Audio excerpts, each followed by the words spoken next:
Thank you for watching Dad's Drafts. Good day, my fellow Magic enthusiasts. Now, I know that I've been doing some drafts for people who already play Magic, so I thought, what if I'm going to do a quick guide on how Magic works?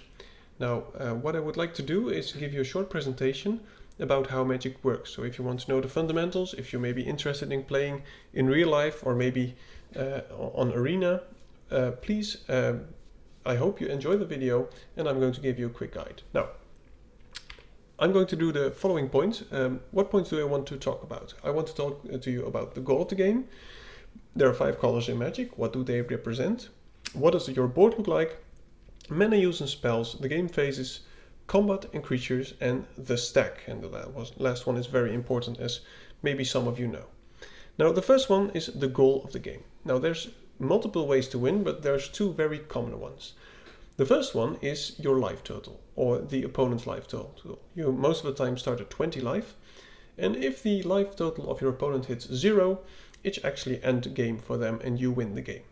There's also another common way to win, which is by using the library of the opponent. There are ways to make your opponent put cards from the top of the library into their graveyard. Now, once when your opponent has to draw a card, for instance at the start of their turn, and they cannot, you win the game. I must say the last one is a very fun way to win the game. Now, what are the 5 colors of Magic? Let's first look at white. White mostly focuses on life gain, it tries to avoid damage, and it uses many small creatures. So creatures which are not very strong.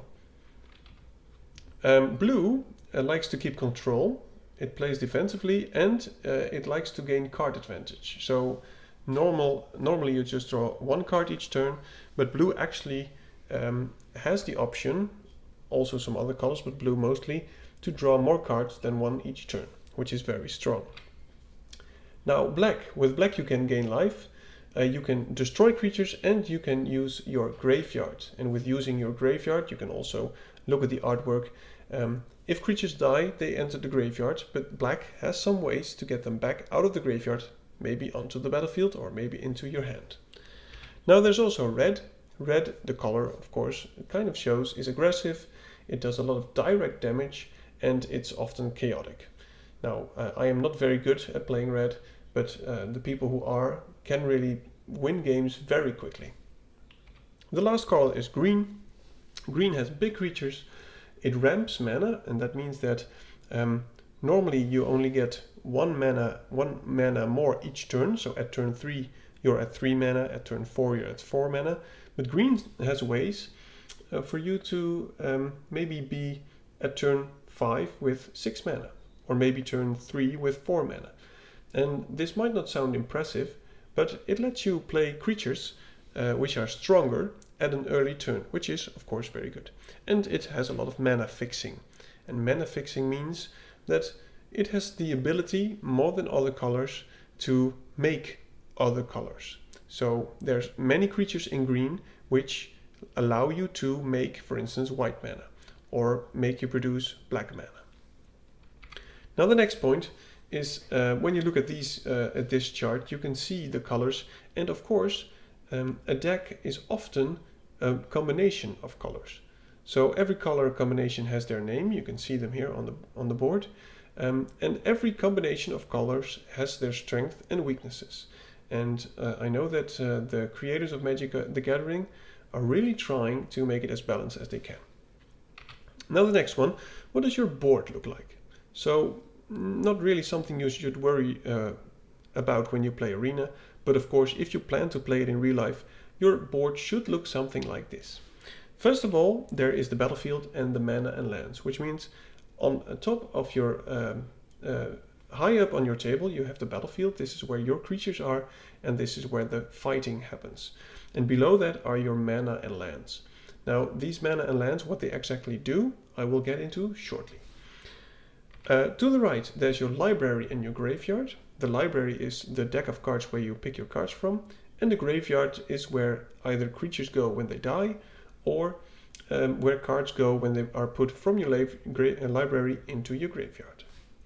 Now next to that You have your life total, which hopefully is 20, and maybe at some point 0, and then you will have lost the game. And there's also exile. Now exile is, you could say, one step further than graveyard. If something is in exile, you cannot get it back from your graveyard because it's actually not in your graveyard. It's actually exiled. Now to the more action kind of thing, mana and spells. How do mana and spells work together? Now, whenever you look at a card, there's a symbol at the top right, which indicates which color of mana is used to play this creature. So here we have the Prismari Apprentice. It needs blue and red for you to play. Now, as I said before, every turn you get to play one land.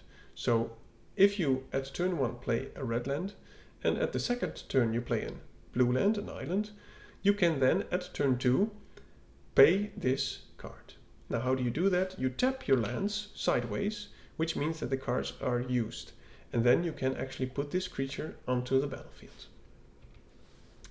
Now there's many different colors and different combinations. The one on the left, the shaman, actually has a strange symbol, a blue-green one. This means that you can play it with either, you can play it with either black or green. And the one on the right, All That Glitters, also a very fun card. You see the white symbol, but there's a gray symbol next to it with a 1 in it. This means that you can pay that cost for any color of mana. So gray or white or black or blue or red or green.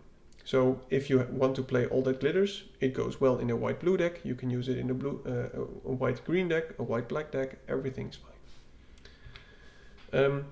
When you look at the creature, you also see the type, the card. You have a creature type, you have enchantment, but there's actually more. You also have artifacts, you also have sorceries, and you have instants. Now, important to understand is that the instants, which you see on the right, are the only ones from these which you can play at any moment in the game. But we'll get to that. Some cards have keywords and abilities. Now, if you look at this card, it says reach, that's a keyword, and it has an ability. Now, let's first look at the keyword. There's many different keywords. Reach means, the word actually says it, that it can reach further than other creatures. In this case, it means it can also block creatures that try to fly over it. And it has an activated ability, which you see below, which has 2 mana of any color and tap it, which means tap this creature. It says sacrifice Pillar Drop Warden, which is the card itself. Return target instant or sorcery card from your graveyard to your hand. Activate only as a sorcery. Now, activate only as a sorcery means you can only do it in one of your main phases. We'll get to that shortly. So you can actually pay 2 mana, tap this, and then sacrifice it so it goes to the graveyard, and then you can grab an instant or sorcery from your graveyard into your hand. Now there's many more keywords. For instance, this one has vigilance, death touch, and haste. Well, vigilance means that it doesn't tap when it attacks, so it's very strong. Death touch, which means any damage it deals is enough to kill the target. So if you have a 1 damage creature with death touch, it can kill an 8/8, for instance, because it has death touch. And haste. Now, haste is also very good because it allows you to attack with the creature at the turn you play it. Because normally creatures don't have haste and they have what's called summoning sickness. And this means that the creature, when you play it, it can not attack or tap for an ability of its own.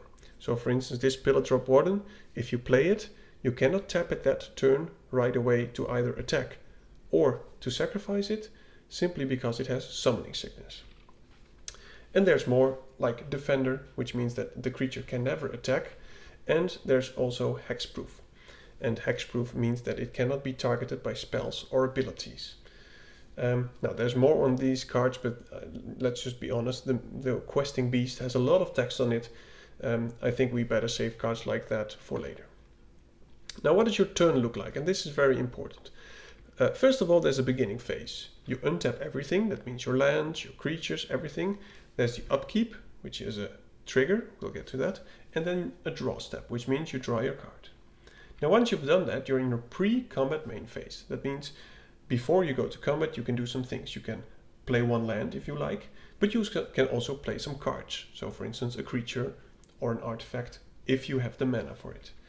Now after that's the combat phase, and the combat phase is the main part of the game pretty much, so we'll get into detail in a bit. After that you have the post-combat main phase. You can, if you didn't yet, play a land as well, and also play some cards. And then there's the end phase, at which you clean up and give a pass turn to the opponent. Now about this combat phase and the creatures, in combat there's different steps. The beginning of combat, people can always cast spells with flash or instant cast. So what you saw, for instance, the one that said instant on it, you can play it at any time, so you could play it at the beginning of combat. You cannot play a creature, you cannot play a sorcery, because that has to be in one of the main phases, not in the combat phase. Now, if you say, I'm not going to do that, you're going to go to attackers. Now, to attack with a creature, you have to tap it, unless it has vigilance.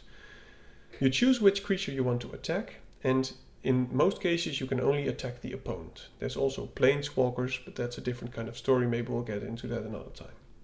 So if you choose to attack the opponent, you tap the creatures you want to attack with. That has a downside, because if they're tapped, you can no longer block with them. A creature has to be untapped to block with it. So if you choose to attack, that means that next turn your opponent can attack you freely. So you tap the creatures with which you want to attack. Then the opponent chooses if he wants to block and with which creatures. And then first strike damage is done. That's also a keyword, which just means that creature does damage first, and then after that is the normal damage, and then the combat ends. Now I know this is a lot of text, but let's just see how it works in practice. Here we have the Pillar Drop Warden again, and you have some other dude, this old monk, who is a 2/1 and a 1/5, and at the bottom you see a 3/3. Now for now, let's just not look at any of the keywords. Let's just look at the thing that I put a red circle around, which is the power and the toughness. So on the left side we see how much damage the creature could do, and on the right side we see how much damage the creature has to be done to it before it dies. So the Pillar Drop Warden, the Spirit Dwarf, does very little damage, but is very tough and beefy, while the Monk on the other side has the opposite effect. He can hit for 2, but he can only sustain 1 damage. And at the bottom we have a 3/3. So these are very important for when the combat happens. So I want to attack with my 3/3. Now there's multiple options. The opponent could say, okay, I'm just going to drop the Pillar Drop Warden in front of it, and nothing really happens. I mean, they both do damage to each other, but nothing does enough damage to kill the other target. But what he could also do, if he wants to, is put both in front of it.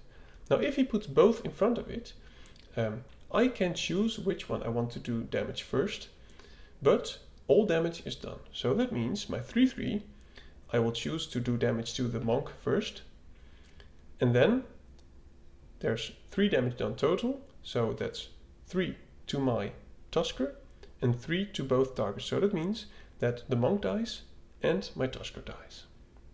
Now the last part I want to do with you is the stack. The stack is something very important, because there is no way in Magic, at least in normal sets, there are some strange sets like Unstable or whatever, where you can do some very strange things which go beyond the rules of the game. You're always allowed to respond to the opponent. So the opponent can never do something very fast or very sneaky for you not to notice. Everything goes on the stack. Now what does that mean? The stack can always be responded to with flash. Again, flash means that you can play it at any moment, instance, but also activated ability. So for instance, the dwarf we just saw, his activated ability can be done at instant speed, so also when the stack is going on. So, for instance, we have the same combat phase. Now, before any damage happens, I can use this instant, because it's an instant, so I can play it at any time. And I choose to give my creature +4/+4 until end of turn. So that means it's actually a 7/7. Now, what would that mean damage-wise? Some quick maths. That means that they would both die and my creature would not die. So I choose to do that. However, it doesn't happen yet, it's on the stack. My opponent also has some cards he can play. He chooses to cast Lightning Strike. Now it is the top card, so it is on top of the stack, and the stack is done from the top to the bottom. So, Lightning Strike, he wants to try and shoot 3 damage on my creature. I don't have any more cards, I don't have any more response, so does my opponent, and then you do the top one first. So, the Lightning Strike happens, my creature dies. At that point, the Titanic Growth happens, but my creature has died, and thus the Titanic Growth fizzles. Nothing happens. So his 2 creatures stay alive. Now this is the best way I think I could explain the stack. Now this was the presentation. I hope you found it in any way useful. You might also have found it very boring. I know it's not as flashy as other people can do, but if you did like it, by all means, please subscribe, give me a like, maybe give me a comment if I said something which you don't agree, or especially if I said something which you don't understand, feel free to ask. Now for now, I wish you a very good day. Goodbye. Thank you for watching Dad's Drafts.